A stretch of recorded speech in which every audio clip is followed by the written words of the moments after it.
বাচ্চাদের আওয়াজ মসজিদে শোনা যায় না, মসজিদে আমরা নামাজ পড়ি, বাচ্চাদেরকে নিয়ে যাই না।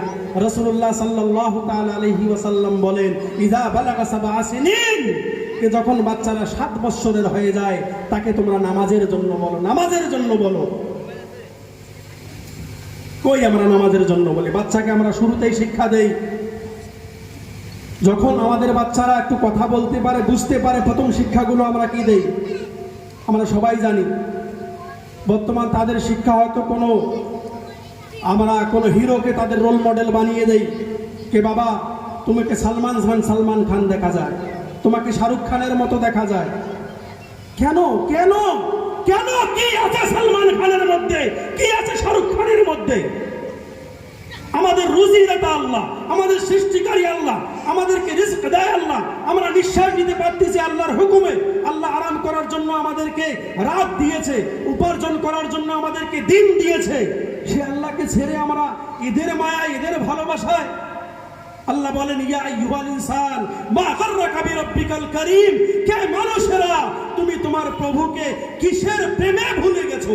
কার প্রেমে, কার মায়ায় তুমি তাকে ভুলে গেছো? যে আল্লাহ আমাদেরকে এত সুন্দর করে বানালেন, এত সুন্দর করে আমাদেরকে সৃষ্টি করলেন, সুন্দর সুন্দর আমাদেরকে দুটো হাত দিলেন। একটু ভাবেন, এই হাতগুলো যদি শুধু থাকতো আর হাতের মধ্যে যদি আঙ্গুল না থাকতো কিরকম লাগতো, কি বিশ্রী লাগতো।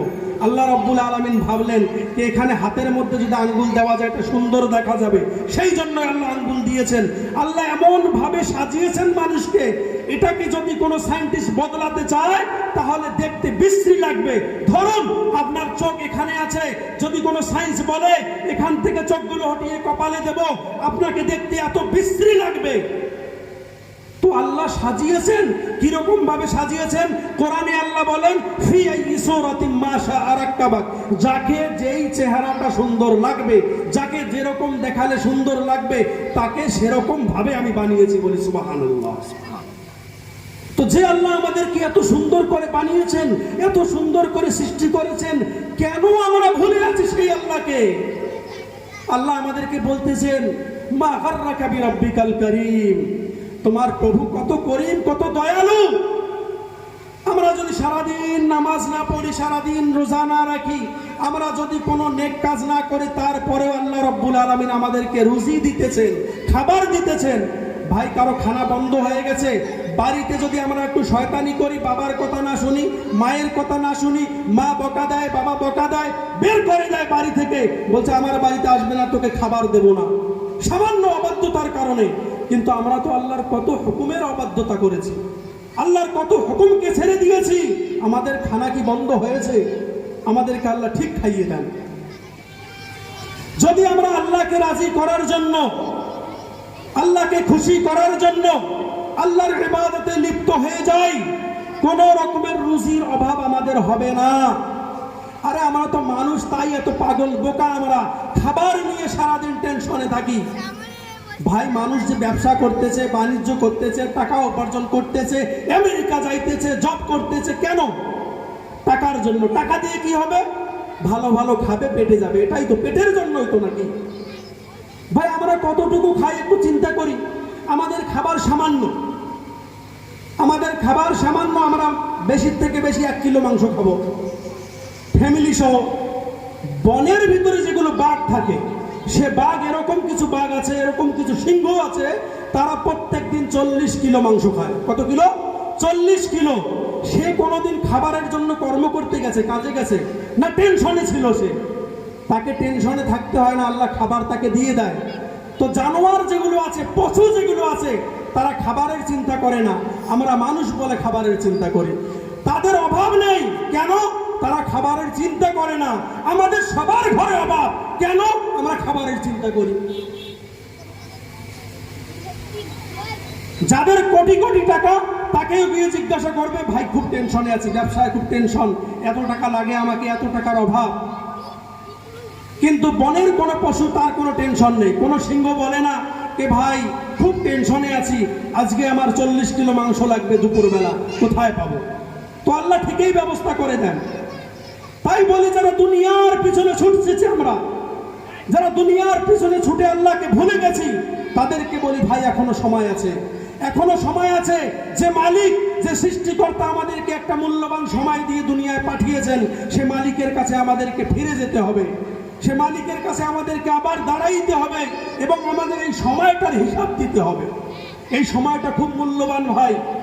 ভাই দুনিয়া দেখেন, আল্লাহ আমাদেরকে সৃষ্টি করেছে, যদি আমরা মেনে নেই তাহলে সে আল্লাহর ইবাদত তো করতেই হবে। আর যদি আমরা মানি না, তাহলে আমাদের ভিতরে ঈমান নাই, বেঈমান হয়ে আমাদেরকে দুনিয়া থেকে যেতে হবে। দুনিয়ার মধ্যে যারা মালিক আছে, ধনী মানুষ আছে একজন, সে তার কর্মচারীকে একটা ব্যাগ দিয়েছে, ভাই 500 টাকা দিলাম, বাজারে যাও, খরচ করে নিয়ে আসো। সে বাজারে গেছে, সন্ধ্যাবেলায় বাড়ি ফিরে এসেছে খালি ব্যাগ নিয়ে। মালিক জিজ্ঞাসা করছে খরচ কই? বলছে কিছু আনিনি। পয়সা কোথায়? সেটাও খরচ করে দিয়েছি এদিক ওদিক। মালিক রাগ হবে কি হবে না? তো যে আল্লাহ রাব্বুল আলামিন এই পয়সার থেকে মূল্যবান সময়, বলা হয়েছে আল ওয়াক্তু আসমানু মিনাজ যাহাব, কে সোনার থেকেও দামি হচ্ছে এই সময়। এই মূল্যবান সময় দিয়ে পাঠিয়েছে। আল্লাহ যদি আমাদেরকে জিজ্ঞাসা করে, বান্দা তোমাকে যে আমি দুনিয়ায় পাঠিয়েছিলাম একটা অনেক লম্বা সময় দিয়ে, এই সময়টাই তুমি কি করেছো, আমার জন্য কি নিয়ে এসেছো, আল্লাহর সামনে আমরা মুখ দেখাইতে পারবো না। হাই হাত বলবো আফসোস আফসোস। সেদিন আর আফসোস করে কোনো লাভ হবে না। সেদিন আমাদের ঠিকানা হবে জাহান্নাম। জাহান্নাম যে কত ভয়াবহতা, জাহান্নাম যে কত কঠিন একটা জিনিস। জাহান্নাম এমন একটা জিনিস, সেই জাহান্নামের মধ্যে যখন মানুষকে নিক্ষেপ করা হবে, জাহান্নামে সে পরে পিপাসিত অবস্থায় চিৎকার করবে, বলবে আমাকে পানি দেওয়া হোক, পানি। সেখানে পানির জায়গায় তাকে দেওয়া হবে পুঁছ দেওয়া হবে, শরীরের গলে যাওয়া পুঁছগুলো তাকে দেওয়া হবে পান করার জন্য। ইল্লা হামিমা ওয়া গাসসাকা, কোরআনে আল্লাহ বলেছে তাদেরকে দেওয়া হবে হামিম এবং গাসসাক। হামিম হচ্ছে শরীর থেকে ঝরে যাওয়া পুঁছগুলো, গরম পানি। গাসসাক বলা হয় শরীর থেকে ঝরে যাওয়া পুঁছগুলোকে, আর হামিম বলা হয় এরকম গরম পানি। সে পানি পান করার সঙ্গে সঙ্গে তার নাড়ি ভুঁড়ি, মাথার মগজ সবগুলো গলে যাবে এবং নাক দিয়ে কান দিয়ে বের হয়ে পড়বে। এইরকম কঠিন জাহান্নাম থেকে আমাদেরকে বাঁচার জন্য তো কিছু আমল করতেই হবে।